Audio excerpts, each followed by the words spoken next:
Yes, dear class 10, this is the time to revise your syllabus. Entire syllabus revise करने का exact time है और साथ ही साथ हम पास्ट पेपर्स भी इन चैप्टर्स के इन्हीं दिनों में सॉल्व करेंगे।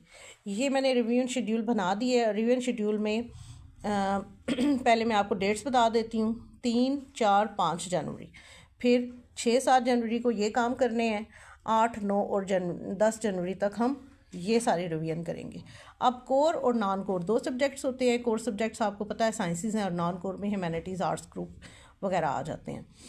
अब यहाँ जब कोर सब्जेक्ट्स की हमने डिटेल्स चेक की तो उसमें हमें रिवीजन की ज़रूरत है, जैसे कि maths, chemistry, physics, bio along with that computer.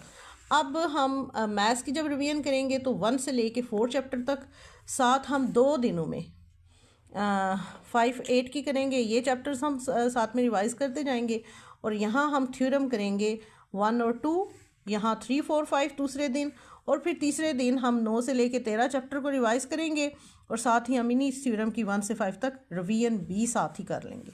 अच्छा, फ़िज़िक्स की जब हम बात करते हैं तो ये 1, 2, 3 चैप्टर हो गया, फिर 4, 5, 6 हो गया और 7, 8, 9, और ये एंटायर जितना भी सिलेबस है आपका उसमें MCQs हैं, शॉर्ट क्वेश्चन है, लॉन्ग क्वेश्चन है, ये आपने सारे इसके साथ साथ ही रिवाइज़ करने हैं।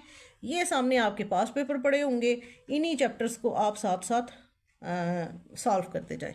जब ये शेड्यूल आपके पास होगा और ये पास पेपर आपके पास होंगे, आप अपना जो चैप्टर वाइज है उसे रिवाइज़ करते जाएं। इस तरह से लिख लेंगे ये चैप्टर आज हमने रिवाइज़ करना है।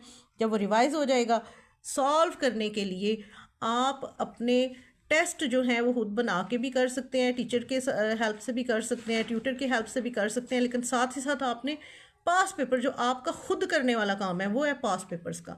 तो ये पास्ट पेपर ये सारे आपके पास मौजूद हैं। उन चैप्टर्स को आप ये देखें, जैसे ये मेरे स्टूडेंट्स ने मार्क किए हुए हैं तो उन्हें पता है कि इस पेज पे यहाँ पे ये चैप्टर हैं, तो ये मार्किंग उन्होंने कर ली है। अब जब वो बैठेंगे तो वो साथ ही साथ इनको सॉल्व करते जाएंगे। अच्छा, इसी तरह से 6 और 7 जनवरी को भी वो जो यही चैप्टर्स हैं उन्हीं की जो मैथ्स है, क्योंकि इसका सिलेबस ज़्यादा है तो ये हमने फिर बाकी चैप्टर्स को यहाँ पे डिवाइड कर लिया। साथ ही थ्योरम की रिवीजन भी चलती रही और पास पेपर में जो थ्योरम्स आएंगे उन सबको लिख के प्रैक्टिस करके सॉल्व करना है। और बिल्कुल ऐसे आपने पास पेपर सॉल्व करने हैं कि जैसे बोर्ड का पेपर दे रहे हैं आप, ठीक है। ये देखें, इस तरह आपने साफ़ सुथरा और आराम से, ताकि आपकी जो बोर्ड की जो जितनी भी प्रैक्टिस है वो भी होती जाए, ठीक। अच्छा जी, अब जनाब हम आ जाते हैं इन सब चीज़ों की रिवीजन पे। तो रिवीजन हमारी हो जाएगी 8, 9